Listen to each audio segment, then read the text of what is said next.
thank you for joining us for our bonus content here at 2 and Change. So we're still here with Laura, Mike, and Shawn, and of course, this is still Tim. I haven't changed my name yet, but anyway, we were having such a fun discussion, and then I wanted to kind of change gears a little bit. So Irene posted this wonderful video online, and we'll certainly link it to on our blog. Sure. Talking about sort of the current state of the accessibility of the banking industry, and talking about this idea of looking at a postal banking system. Now, correct me if I'm wrong, that we previously had this up until about 1968 or something like that. Exactly. Okay. In fact, it was the first Prime Minister Trudeau who canceled postal banking. Okay, so you're gonna have to explain. Yeah, what postal banking. I'm lost here too. It's like banking, more shotguns and more scared people. Got it. All Wait, right. that's going postal. No. I'll see myself out. Yeah. No, it's essentially being able to open a bank account at the post office and not have to use the big corporate banks. Really? Yes.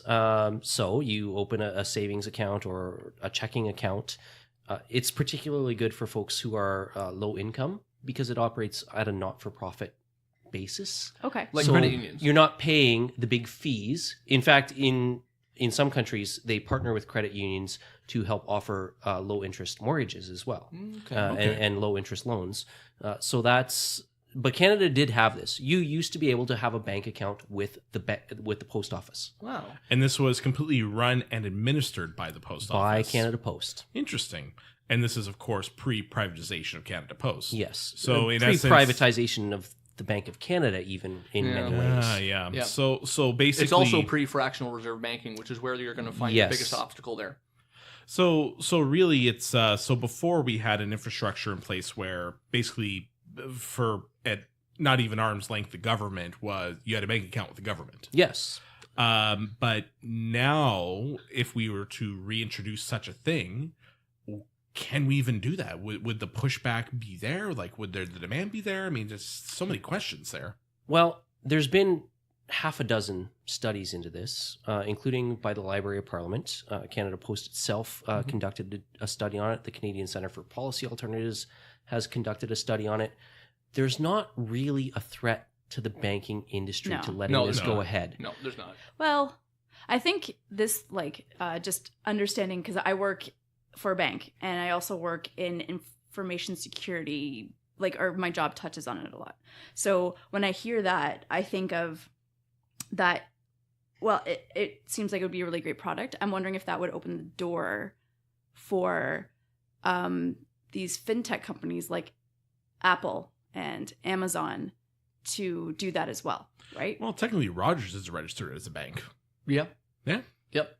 And Google can be and is in countries that are not this one, but by all accounts, it looks like Google is coming to Canada as well. So my question Google is in that Canada. Well, yeah, but I mean, like Google Financial. Google is mother, Google is father, Google is life. No, it's Amazon. Amazon. It's Amazon. Yeah. You hear Amazon that, Alexa? is mother. Oh, and father. So, quick side, Amazon's online store is maybe a tenth of what they do. Yeah. Amazon's big ticket is information. AWS. Amazon Web Services. That is all day, every day.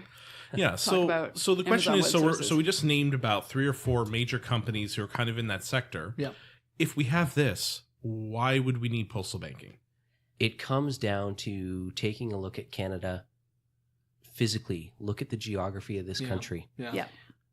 Canada Post has more outlets than all the big banks combined. Yep. That's true. Yeah. Hmm. And they have outlets in far-flung places where the banks are never going to turn a profit, Yeah. where somebody like Apple or Google is never going to open a storefront operation, but where people who, for example, we were talking in the main portion of the podcast about the seniors who get their OAS, Yeah. that may be their only check Yeah. for the month. And they don't want to, or they can't afford to have, a $15 banking fee on top of cashing their government check, where at Canada Post, they just take their government check and deposit it. And there's not a lot of money in that for Amazon or Google or anyone. No. So it's not like people are going to stampede to a Canada Post bank, but it does offer the options, and particularly for those people who are living in those tiny retirement communities where the banks have abandoned their operations. I mean, like the literally small towns. Yeah. They've closed the branches. Particularly way up north. in the last, now this is from 2002 to 2012, so it's not exactly current stats, but in that decade, over 1,000 individual banking branches were closed. Yes. Wow. And As they we were move towards closed, yeah. centralized digital banking. And they weren't closed in places like London or Toronto. No, it's like super small towns. Tilsonburg Yeah. or Iqaluit. any of the places up north. I mean, we literally have communities in this country where if folks need to go to a bank, they need to take a helicopter. Yeah. Wow. Yep. Wow. A community Shout out to accessible by Moosonee plane. and Moose Jaw. Moose where Jaw! where my aunt used to work. Yeah. Yeah. And despite all the tech we have, Moose Factory, not Moose Jaw. Yeah. No. Oh yeah, sorry. They have banks in Moose Jaw. You're right. We do have all this tech. we have all this but- tech. You can take a picture and deposit your check through your bank account that way. Except that a lot of these communities don't have great internet access either. No, Yeah. no. And also, you go into the elderly community, And that sort you- of thing. We're yeah. talking about the digital divide in certain people. It's like, you're not going to say, okay, grandma, great news. You have a free bank account. Here's your iPhone, which is $700 US for that. Plus, here's your $80 a month contract just so you can take a picture of your government check. Yeah. That doesn't Exactly. make any sense. Yeah. Yeah. Whereas with Canada Post, I can see how check comes in the mail. They could even deposit into your bank account for you. Being that it's Well, not because in a lot of these places, there's not door-to-door delivery, right? The Yeah. people go to a post office box to pick up their government check. So they can get the exercise. Where they can go right to the teller right there and say, oh, my check came in today. Please put this into my bank account. Yeah. Yeah. and they get access to the money electronically or however else they would. Exactly. Now, I don't know how it worked in the 60s. So literally there was like a guy with a safe like in the 60s. I don't know. It's Well, I mean, I wasn't alive in the 60s, so I've never experienced this. no. But, I might be a little older than you, Tim, but not by man much. hasn't walked on the moon in my lifetime. So, You're not that much older than us. so I don't know how they would work the physical cash infrastructure, but so much of what people do today is on their debit cards anyway. Yes. Yeah. So right there, they're issuing debit cards, which they did not do before. Right. Right. And there's Yeah. technological infrastructure that's got to come with that. Yeah. Yeah. So you this is can an live investment. without cash this day and You, age. you can. Yeah. Although they do already issue their Venture One cards for their various. I mean, we have one at the office, right? We get free MP mailings for basic mailing, but if we have to send a parcel or anything, we have to pay a regular Canada Post fee and send that receipt off. So we have a Venture One card. Quick aside. So is it true that I can mail anything to the Prime Minister postage free? The Prime Minister or any member of Parliament, you can mail postage free, but you do have to send it to their House of Commons address. You can't send it to their constituency office. So you can send it to Justin Trudeau, Prime Minister of Canada, House of Commons, Ottawa, Ontario, K1A0A6. We do that. I don't. And agree just with watch Justin what you Trudeau. send because somebody will come talk to you. Remember, you cannot send him joints until after July the 1st. After But which but point he'll dildos are appreciate fine. it. Dildos are fine. No, I mean my wife and I, we've done this for actually several years. I think it was shortly after Send Stephen the Harper. Prime Minister dildos? No, we do send him a birthday card. Really? Yeah, I don't agree with Justin Trudeau. Didn't agree with Stephen Harper on a lot of things he did either. But he's the Prime Minister. He's doing a great service for the country. Send the guy a birthday card. What the hell? Come on. That honestly never occurred to me before right at this point.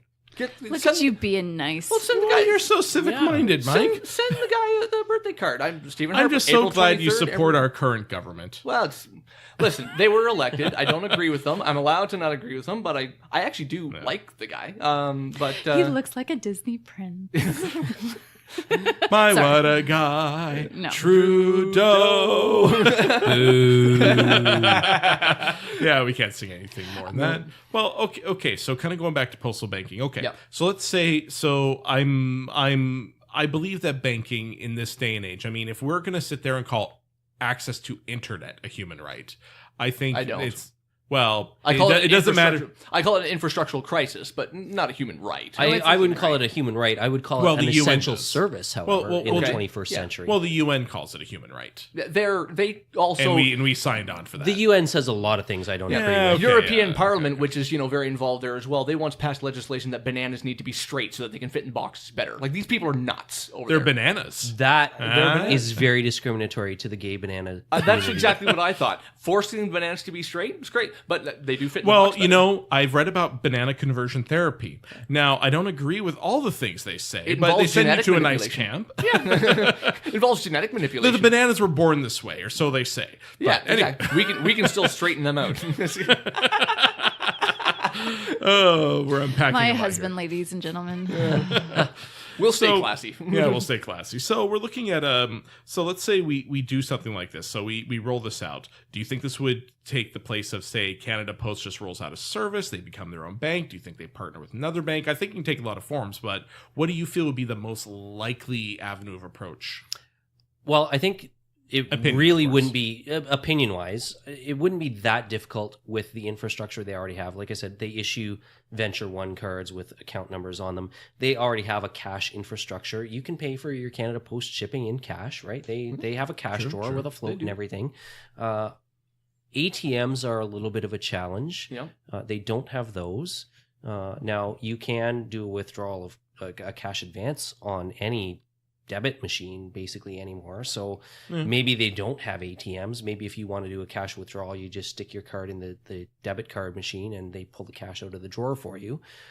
They're not sitting on That much float. thousands of dollars in cash though No. in their floats. So It would not be a huge legislative step to forbid ATM fees to use any ATM in Canada for a Canada Post bank account. I could understand Exactly. how that could happen. And then you all of a sudden go, all those people on Tangerine and PC, all of a sudden you're going, Yeah, how about Which that? would that be such a bad thing, really? But I mean, maybe those we get smack some sense to the other banks. but- ATM fees in general are bullshit. bogus. Yeah, they absolutely are. Now, I like that your opinion is there because I do see a lot of utility here. The idea is good. However, I think you're going to find the same problem you found with the other thing, the uptake.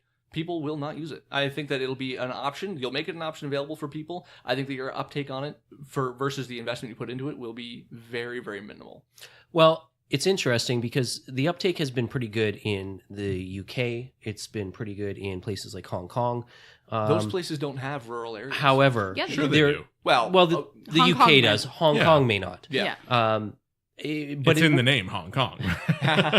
the benefit that we have now, though, is that there are Western countries and non-Western countries all around the world who do this. It's actually a little bit uncommon to not have a postal bank anymore. So we can look at what other countries do and pick and choose a la carte what we like, what they do, and the stuff that they do that we don't want to do, we don't have to do. Fair enough. Excellent. So I think we'll just leave it there because it's just a bonus content. I mean, Sure. we can do show after show after show because this is such an interesting topic because it crosses so many different things. It does, yeah. It really does. So I think we're going to put this up on our site, of course. If you have a comment about postal banking, of course, drop us a line on our site. Haha, toandchange.ca. Got to make that plug. Sure. That's just for you, Josh. Anyway, thank you so much for listening to our bonus, and we will see you next Tuesday. Have a good night, everybody.